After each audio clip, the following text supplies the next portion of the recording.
ভাই স্বপ্ন দেখতে শেখ, নাহলে জীবনে কোনোদিন বড় হতে পারবি না। ঠিক কথাই বলেছে। আমার জীবনে বড় হওয়ার জন্য ওই স্বপ্নগুলোকে বড় করতে হবে। আমার বান্ধবী কি বলে জানিস, আসলে স্বপ্ন দেখানো মানুষগুলো বেইমান, জানিস, বেইমান। মুখে তো অনেক কিছু বলে, কিন্তু নিজে তা কটা মানে সবসময় তো নিজের খেয়ালে চলে। অনিশিকা কি আমার নির্দেশ করে? শুনবে, অবশ্যই শুনবে। একটা ভয়ঙ্কর কাজ করতে পারলেই ঠিক আছে। কি কাজ? সংসার শৃঙ্খলে বেঁধে রেখে বন্যী শিকার একটা বিয়ে দিয়ে দিই। বিয়ে না দিলে বন্যী শিকারকে, তাহলে আমার দাদার সঙ্গে খুব সুন্দর ভাবে আমরা চাই বন্যী শিকার সঙ্গে দাদার বিয়ে হোক। আপনি কি বলেন? কিন্তু বন্যী শিকারকে আমার তো বৌদি রূপে খুব পেতে ইচ্ছে করে দাদা।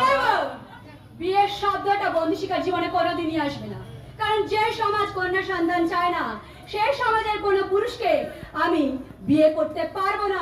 তাই বলে হয় রে মা অনিশিকা, আমাদের শাস্ত্র মতে বিয়ে মানে পুরুষ নারীর পবিত্র বন্ধন। বাজে কথা। বিয়ে মানে মেয়েদের সম্পূর্ণ অস্তিত্বটাকে স্বামীর পায়ে সঁপে দিয়ে সংসারের চাবিটা নিজের হাতে মুঠো করে নেওয়া। শিখা, তোমার কি ইচ্ছে হয় না কোনো ছেলের এলোমেলো জীবনটাকে সুন্দর করে সাজিয়ে দেওয়ার জন্য ঘরের লক্ষ্মী বউ হওয়ায়? অফিসার, বিয়ের পর মেয়েরা বাড়ির বউ হয় না, তারা হয় এই শ্বশুর বাড়ির প্রত্যেকের প্রয়োজনে এক একটা জীবন্ত বেশি। মেয়েদের কাছে শ্বশুরের ভিটেটাই তো স্বর্গ বন্যী শিকারী। একদম ঠিক কথা।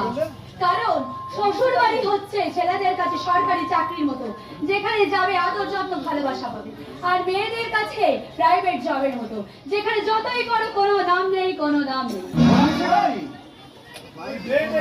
কথা কবে বুঝবি? বুঝে কাজ নেই ড্যাডি। এই পুরুষতান্ত্রিক সমাজে মেয়েদের জীবনটা ঘড়ির কাঁটার মতো, প্রয়োজন ছাড়া কেউই তাকায় না। মনীষিকা, আমি সেই তখন থেকে অবাক বিস্ময়ে তোমার দিকে তাকিয়ে আছি। হাউ স্ট্রেঞ্জ অফিসার, দিনের ছোট অবাক হবে। আমি কি আপনার তাজমহল মিশনের মমি? তুমি তার দামি, তুমি তার চেয়েও দামি। তুমি এতটাই মূল্যবান যে তোমার দেওয়া সমস্ত আঘাতগুলো ভালোবাসা ভেবে আমার এই বুকে কাটিয়ে রেখে আমি খুব সুখে থাকতে চাই।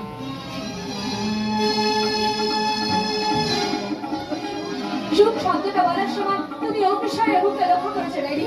বিশেষ বিশেষ শব্দে ওর আচরণ দেখে আমি মাঝে মাঝে খুব চমকে উঠি। আমিও বিশেষভাবে লক্ষ্য করে দেখেছি, কোনো মুহূর্তে ওর কথাগুলো যেন কেমন হয়ে।